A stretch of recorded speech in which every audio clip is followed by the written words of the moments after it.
नमस्कार दोस्तों, स्वागत है आपका हमारे ऑनलाइन प्लेटफॉर्म में।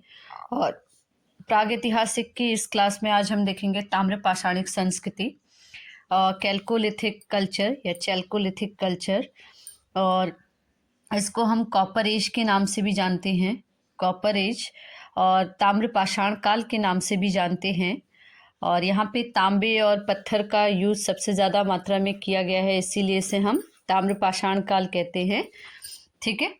और चैल्कोलिथिक जो है दो शब्दों से मिलकर बना है, ताम्र और पत्थर से, ताम्र प्लस पत्थर, है ना। और ताम्रपाषाणिक जो संस्कृति है, यहाँ पे मातृ देवी और वृषभ की पूजा की जाती है। और ये पूरी तरीके से ग्रामीण सभ्यता थी। जो यहाँ के घर जो थे वो गोलाकार, आयताकार, वर्गाकार घर थे। और ये घर जो थे वो लकड़ियों और घास फूस के बने हुए थे। और ताम्र संस्कृति जो है दक्षिण पूर्वी राजस्थान में देखने को मिलती है, ब्यास नदी के तट पर। और दक्षिण पूर्वी राजस्थान में जो संस्कृति देखने को मिलती है उसे हम कहते हैं आहार संस्कृति। और उसके बाद पश्चिमी मध्य प्रदेश में नर्मदा नदी के तट पे और जो ताम्रपाषाणिक संस्कृति देखने को मिलती है उसे हम मालवा संस्कृति या कालथा संस्कृति कहते हैं। और उसके बाद पश्चिमी महाराष्ट्र में अहमदनगर व पुणे जिले में इसको हम जौरवे संस्कृति कहते हैं। और जो जौरवे संस्कृति है वो अहमदनगर में, और पुणे में जो है इनामगंज में, चंदौली में, सोनगांव में और नासिक में। और जौरवे में नेवासा में संस्कृति, ताम्र संस्कृति देखने को मिलती है। ठीक है। तो आहार में तांबे के उपकरण प्राप्त होते हैं, इसलिए इसे ताम्रवती भी कहते हैं। और रंगाई छपाई जो थी विकसित अवस्था में थी, और घर जो थे वो पत्थरों के बने थे। ठीक है। तो देखते हैं, स्टार्ट करते हैं हम नवपाषाण काल को। नवपाषाण काल दो चरणों में, गैर मृदभांड और मृदभांड काल में विभाजित किया जाता है। और जो मृदभांड है, नवपाषाण काल के अंत में धातु का प्रयोग जो है आरंभ हुआ। और प्रागैतिहासिक मानव द्वारा प्रयोग में लाई जाने वाली पहली धातु जो थी वो तांबा थी। इस चरण में तांबे के औजार के साथ पत्थर का प्रयोग जारी रहा। इसी कारण इसे ताम्रपाषाणिक संस्कृति अथवा कैल्कोलिथिक कल्चर कहा जाता है। साथ ही इसे नवपाषाण काल, ताम्रपाषाण या पाषाण ताम्रचरण के नाम से भी जाना जाता है। तांबे के प्रयोग और उनके लाभों का विवेचन V.G. चाइल्ड ने अपनी पुस्तक व्हाट हैपन इन हिस्ट्री में किया। तकनीकी दृष्टि से इस चरण को प्राक हड़प्पाई लोगों पर लागू किया जाता है, लेकिन अनेक ताम्रपाषाण संस्कृतियां हड़प्पा संस्कृति के अंत के बाद भी कुछ महत्वपूर्ण स्थानीय भिन्नताओं के साथ जारी रहीं। और इन संस्कृति के मुख्य रूप से पत्थर एवं तांबे का प्रयोग किया जाता गया है, तथापि कहीं कहीं कांसे का प्रयोग भी मिलता है। ठीक है। तो हड़प्पा संस्कृति के अंत में जो है ताम्रपाषाणिक संस्कृति जो है, हड़प्पा संस्कृति के अंत के बाद भी कुछ महत्वपूर्ण स्थानीय भिन्नताओं में जारी रही थी। और संस्कृति में हमने शुरू में ही बताया कि तांबे और पत्थर का बहुत मात्रा में यूज़ किया जाता था, इसीलिए इसे ताम्रपाषाणिक संस्कृति भी कहते हैं और ताम्रपाषाण काल भी कहते हैं। तो यहाँ ताम्रपाषाण कालीन की कुछ प्रमुख जो संस्कृतियाँ हैं वो है आहार संस्कृति। आहार संस्कृति जो 2800 से 1500 ईसा पूर्व मानी जाती है। और जो आहार संस्कृति है ये दक्षिण पूर्वी राजस्थान में ब्यास नदी के तट पर पाई गई है। और इसकी जो एज है वो 2800 से 1500 ईस्वी पूर्व तक मानी गई है। ठीक है। उसके बाद है, ये लिखने में मिस्टेक हो गई है, ये है कायथा संस्कृति। ठीक है, कायथा संस्कृति। और इसकी एज जो है 2450 से 1700 ईसा पूर्व के लगभग मानी गई है। उसके बाद आता है सालबदा संस्कृति। कायथा जो संस्कृति है ये नौदा टोली में पाई गई है। ठीक है। उसके बाद है सालबदा संस्कृति, 2300 से 2000 ईसा पूर्व तक। प्रभास संस्कृति 2000 ईसा से 1400 ईसा पूर्व तक। मालवा संस्कृति, और मालवा संस्कृति जो है 1900 से 1400 ईसा पूर्व तक। और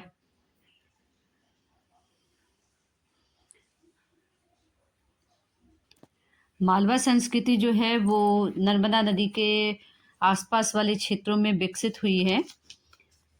ठीक है, नर्मदा नदी घाटी में ये विकसित हुई और यहाँ के जो प्रमुख स्थल हैं वो हैं कैथा, एरच, नगदा और नौदा टोली। और ये सभी जो स्थल हैं वो कहाँ हैं? हमारे मध्य प्रदेश में।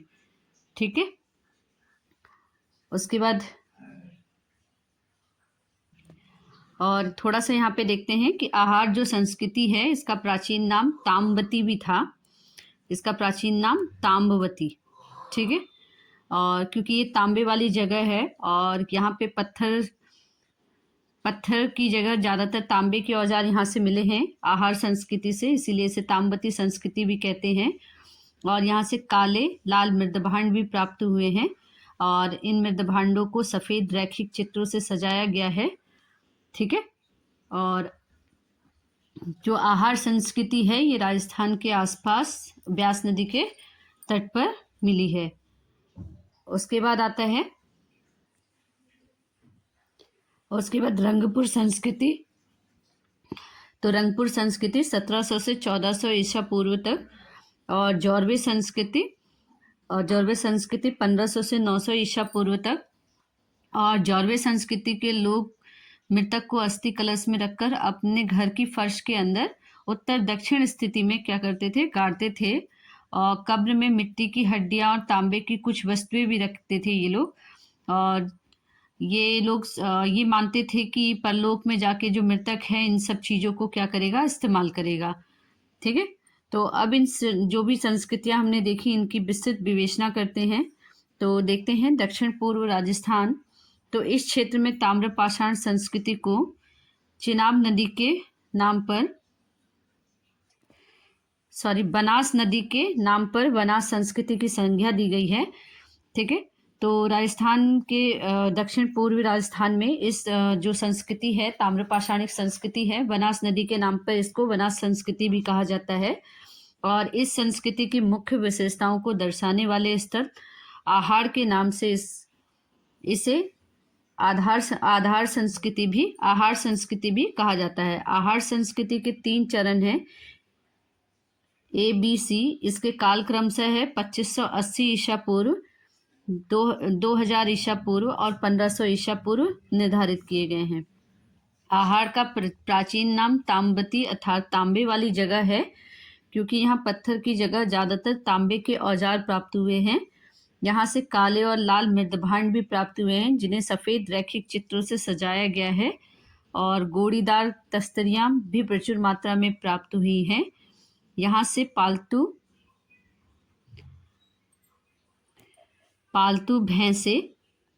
पालतू भैंसे, बकरियां, भेड़े और सूअर के प्रमाण मिले हैं। चावल, ज्वार, बाजरे आदि की खेती की जाती थी। यहाँ के घरों की दीवारों पत्थर व मिट्टी या फिर मिट्टी की अनपकी ईंटों की बनी होती थी। और आहार के उत्तर पूर्व में स्थित गिलुन में घरों के ढांचे के अवशेष प्राप्त हुए हैं। यहाँ पत्थर के फलकों का उद्योग भी प्राप्त हुआ है। बालाथल से भी तांबे और पत्थर के औजार तथा लाल व काले मृदभांड प्राप्त हुए हैं। उसके बाद आते हैं मालवा में। तो यह ताम्रपाषाणिक संस्कृति मूलतः नर्मदा घाटी में विकसित हुई। यहाँ के प्रमुख स्थलों में कैचा, एरचा, नगदा और नौदा टोली हैं और ये सभी स्थल पश्चिमी मध्य प्रदेश में मिलते हैं। उज्जैन के निकट छोटी सी काली सिंध के किनारे कैथा का उत्खनन 2 बार हुआ और वहाँ ताम्रपाषाणीन बस्ती के 3 चरण का पता चला है। बस्ती का प्रारंभिक काल 2400 ईसा पूर्व से 2000 ईसा पूर्व में मध्य काल निर्धारित किया गया है और दूसरा काल 21 ईसा पूर्व से 1800 ईसा पूर्व के मध्य, जबकि तीसरा 1800 से 15। तो पहला जो काल है उसमें 2400 से 2100 ईसा पूर्व के मध्य निर्धारित किया गया है। दूसरा काल 2100 से 1800 और तीसरा काल 1800 से 1500 ईसा पूर्व। कायथा संस्कृति हड़प्पा की कनिष्ठ समकालीन मानी जाती है और यहाँ के कुछ मृदभांडों पर प्राक हड़प्पी सभ्यता प्रभाव का तथा कुछ पर हड़प्पाई प्रभाव दिखलाई पड़ता है।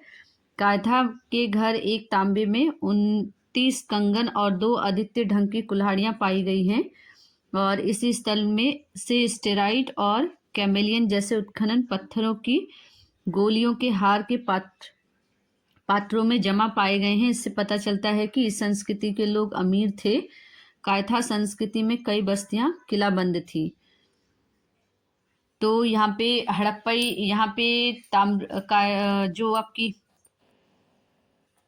जो कायथा संस्कृति है वो हड़प्पा के समकालीन मानी जाती है। और कायथा में जो है एक घर में जो है 29 तांबे के कंगन प्राप्त हुए हैं और 2 कुल्हाड़ियाँ भी मिलती हैं। तो इससे पता चलता है कि इस संस्कृति की जो लोग थे वो काफी अमीर थे, है ना। नर्मदा के दक्षिण तट पर स्थित नौदा टोली में ताम्र पाषाणी बस्तियों के 4 चरण प्राप्त हुए हैं, जिनका काल 2020 से 1660 ईसा पूर्व के बीच पड़ता है। यहाँ की मुख्य विशेषता चित्रित काले व लाल मृदभांड है। ये एक विशिष्ट प्रकार का लाल पॉलिश वाले मृदभांड हैं, जिन्हें काले रंग के चित्रों से सजाया गया है।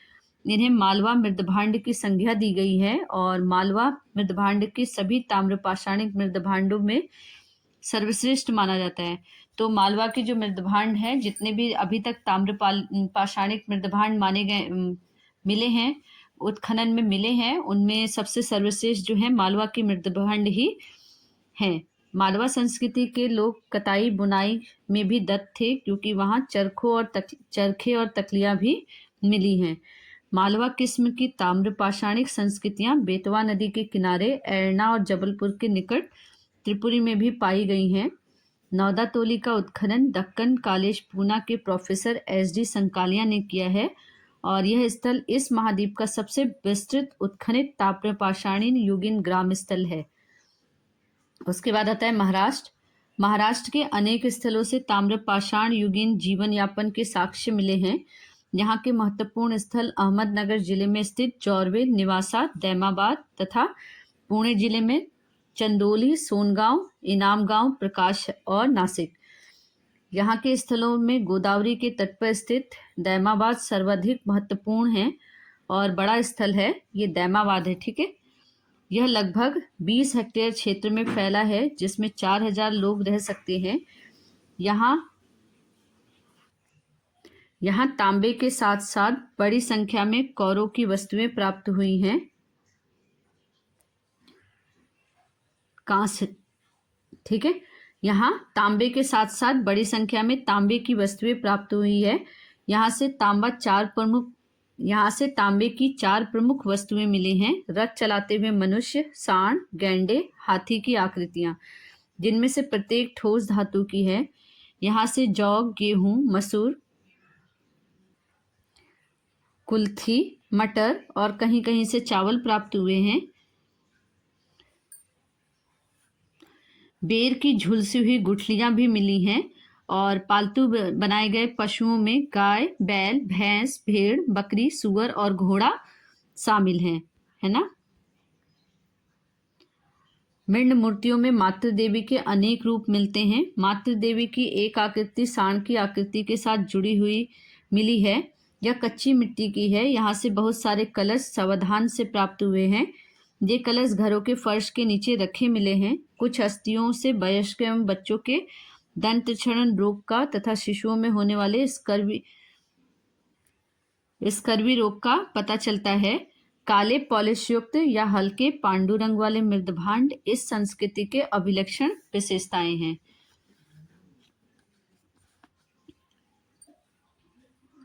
इनामगांव में जौरवे संस्कृति चरण की सबसे अधिक व्यापक तस्वीर उभरती है। यहाँ चूल्हों सहित बड़े बड़े कच्ची मिट्टी के मकान और गोलाकार गड्ढों वाले मकान मिले हैं, ठीक है। तो जौरवी संस्कृति जो थी वो बहुत ज़्यादा विकसित थी और यहाँ पे चूल्हे और कच्ची मिट्टी के मकान मिले हैं और मकान कैसे बने हुए हैं, गोलाकार गड्ढों वाले। और यहीं से बाद की अवस्था 1300 ईसा पूर्व से 1000 ईसा पूर्व 5 कमरों वाला एक मकान मिला है। इनामगांव ताम्रपाषाण काल की एक बड़ी बस्ती थी। इनमें 100 से भी अधिक घर और कमरे पाए गए हैं। यह बस्ती किलाबंद है और खाई से घिरी हुई है। इनामगांव में शिल्पी पश्चिमी छोर पर रहते थे, जबकि सरदार प्राय केंद्र स्थल पर रहते थे। इससे निवासियों के बीच सामाजिक दूरी जाहिर होती है। नेवासा जारवे संस्कृति का एक महत्वपूर्ण अन्य स्थल है और यहाँ से पटसन का साक्ष्य मिला है। यहाँ से नैदानिक मृदभांड के साक्ष्य मिले हैं और ये मृदभांड लाल तल या काले डिजाइन वाले चौक से निर्मित बर्तन हैं और इनका एक विशिष्ट नमूना टोटीदार व नवतली बर्तन है। मृदभांड के डिजाइन बहुतः ज्यामिति है और जिनमें तिरछे समांतर रेखाओं का क्या किया गया है, प्रयोग किया गया है। जौरवे संस्कृति के लोग मृतक को अस्थि कलश में रखकर अपने घर के फर्श के अंदर उत्तर दक्षिण स्थिति में गाड़ते थे। कब्र में मिट्टी की हड्डियों और तांबे की कुछ वस्तुएं भी रखी जाती थी जो परलोक में मृतक के इस्तेमाल के लिए होती थी।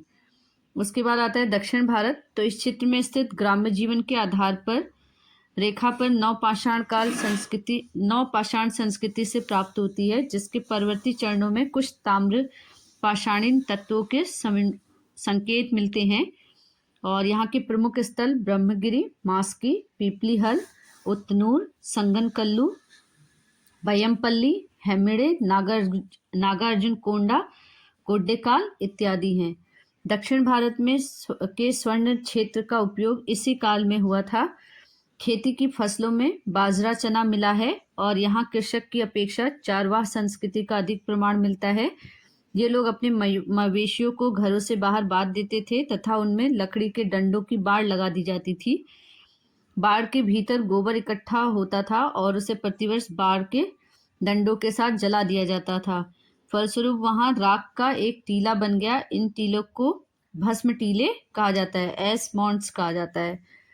उसके बाद आते पूर्वी भारत। यहाँ के कुछ ताम्रपाषाणिक स्थल थे बिहार के चिराव, सेनुवार, सोनपुर, ताराबी, पश्चिम बंगाल, पांडु, राजाढीबी और महेश तल में।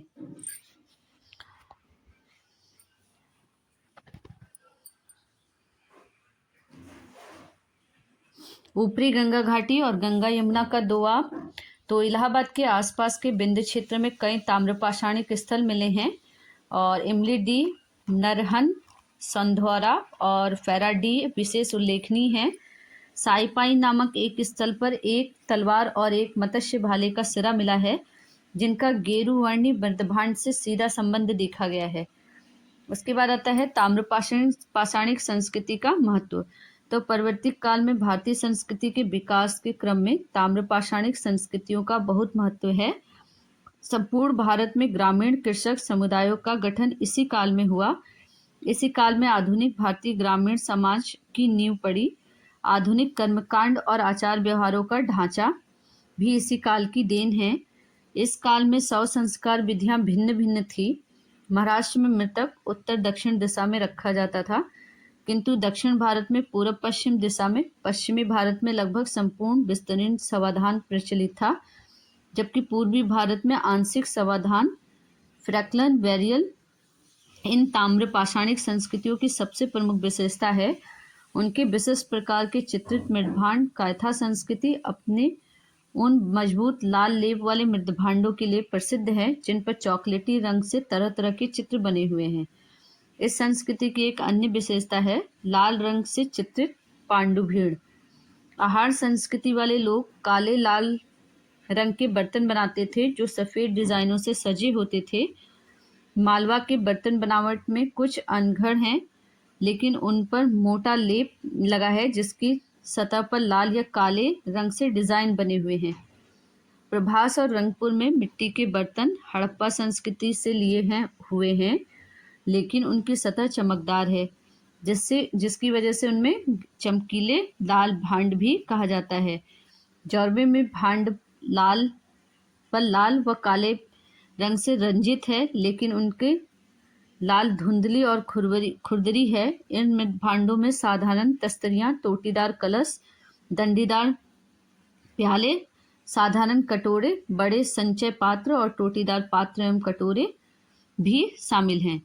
ताम्रपाषाणिक संस्कृति के लोग नरकुल और मिट्टी के गारे से आयताकार व वृत्ताकार घर बनाते थे। गेहूं और जौ की खेती मालवा क्षेत्र में की जाती थी। और बावल इनाम गांव और आहार में खुदाई स्थलों से पाया गया है कि ये लोग ज्वार और बाजरा भी उगाते थे। कुल्थी, रागी, हरे मटर, मसूर और हरे काले चने की खेती भी करते थे। ये लोग आपस में व्यापारिक क्रियाकलापों से जुड़े थे। कंगन चूड़ियाँ बनाने के लिए सीपियाँ और कौड़ियाँ सौराष्ट्र के समुद्र तट से व्यापार के जरिए अन्य ताम्रपाषाणिक क्षेत्रों में भेजी जाती थी। इसी प्रकार सोता, हाथी दांत भी टेक्कलकोटा कर्नाटक से जौरवे संस्कृति वाले लोगों के पास आया होगा। इसी प्रकार राजपीपला गुजरात के उपरत्नों का व्यापार भी विभिन्न क्षेत्रों के साथ होता था। धर्म द्वारा सभी ताम्रपाषाणिक संस्कृतियां आपस में जुड़ी थी। उनमें मातृ देवी और वृषभ की पूजा जो थी वो प्रचलित थी और ग्रामीण सभ्यता भी इस टाइम पे बहुत विकसित थी। मालवा में वृषभ पूजा जाता था। वृषभ का बोलबाला था, दैमापात से प्राप्त एक पात्र में की गई चित्रकारी से एक देवता को बाघों जैसे जंतुओं और मोर जैसे पक्षियों से घिरा हुआ दिखाया गया है। कुछ विद्वान इसकी तुलना शिव पशुपति से करते हैं। उत्तरकालीन जौरवे संस्कृति के स्थल इनाम गांव के पुरा स्थल पर अनेक सिरकटी छोटी छोटी मूर्तियां मिली हैं। उनकी तुलना महाभारत की देवी विशिरा से की गई है। बड़ी संख्या में अग्निकुंड के मिलने से अग्नि पूजा का अनुमान लगाया जाता है। उसके अलावा देखते हैं विविध सांस्कृतिक स्थल। तो प्रागैतिहासिक भारत के कुछ ऐसे स्थल हैं जो हड़प्पा संस्कृति के विकास की दृष्टि से महत्वपूर्ण हैं। इन स्थलों में नाल संस्कृति, कुल्ली संस्कृति, सोथी संस्कृति महत्वपूर्ण है।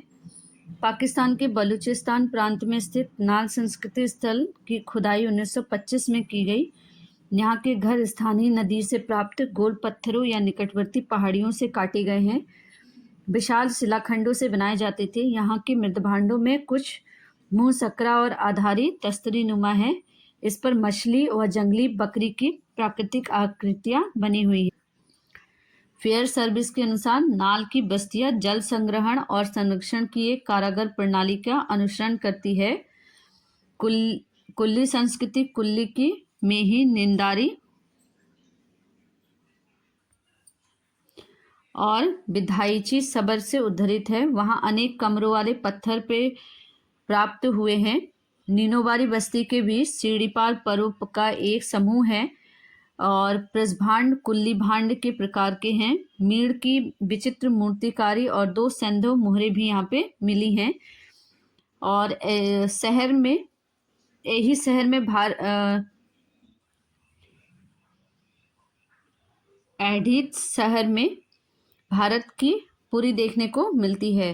राजस्थान के धंधर हाकरा क्षेत्र में सोधी काउन एक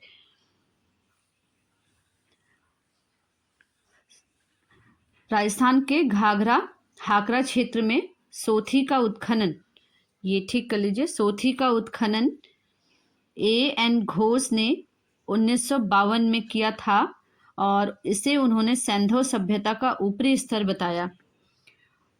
और इनके मृदभांड कोट डीजी के मृदभांड से मेल खाते हैं। ठीक है, इनके जो मृदभांड है वो कोट डीजी के मृदभांड से मेल खाते हैं।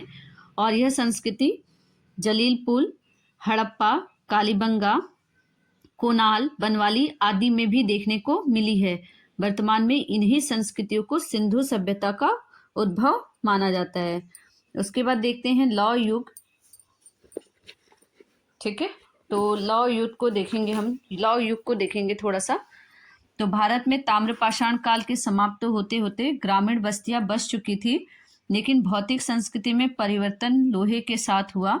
विश्व के संदर्भ में लौह युग लगभग 1300 ईसा पूर्व से आरंभ होता है और भारत में लोहे के साक्ष्य 1000 ईसा पूर्व के आसपास एटा जिले के अतरंगी खेड़ा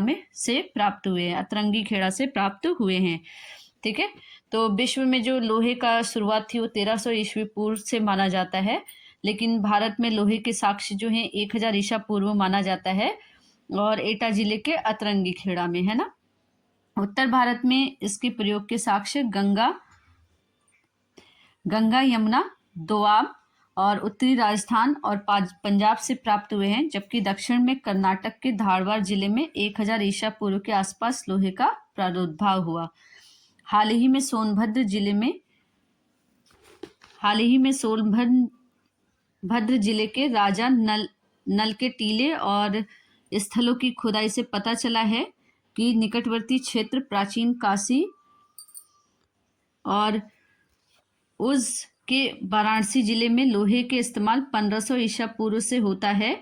इस प्रकार NCERT के शोधों ने लोहे की प्राचीनता को 500 वर्ष और पहले 1500 ईसा पूर्व कर दिया है। हाल ही के वर्षों में लौह युग के आरंभ का संबंध चित्रित धूसर मृदभांड से स्थापित किया गया है, जिनमें सबसे पहले अही क्षेत्र में उत्कृष्ट मृदभांड और उसके बाद हस्तिनापुर में मृदभांडों का उल्लेख किया गया है। एक नवीन गणना के अंतर्गत ऐसे लगभग 725 स्थलों की सूची दी गई है जहां उत्खनन के दौरान या धरातल पर इस प्रकार के पृष्ठ भांड मृदभांड मिले हैं और उत्खनन लौह युक्त स्थल अही क्षेत्र, आलमगीरपुर, अतरंजी खेड़ा, हस्तिनापुर, मथुरा, रोपण, सरदारगढ़, श्रावस्ती, नूह, कापिल्य और जखेड़ा में मिले हैं। परंतु हरियाणा और पंजाब के दधेरी, भगवानपुरा, नागर और कटपालोन जैसे स्थलों में सिंधु सभ्यता के तुरंत बाद लौह रहित काल से इस मृदभांड का संबंध प्रतीत होता है। अतः इन मृदभांड का संबंध लौह अवस्था में कैसे लगाया जाए, यह प्रश्न है। तो नेक्स्ट वीडियो में हम इस चैप्टर के इम्पोर्टेंट क्वेश्चंस को देखेंगे, प्रागैतिहासिक काल के जो भी इम्पोर्टेंट क्वेश्चंस हैं। और वीडियो कैसी लगी कमेंट बॉक्स में कमेंट करके ज़रूर बताएं और चैनल को ज़्यादा से ज़्यादा लाइक करिए, शेयर करिए एंड सब्सक्राइब करिए। धन्यवाद।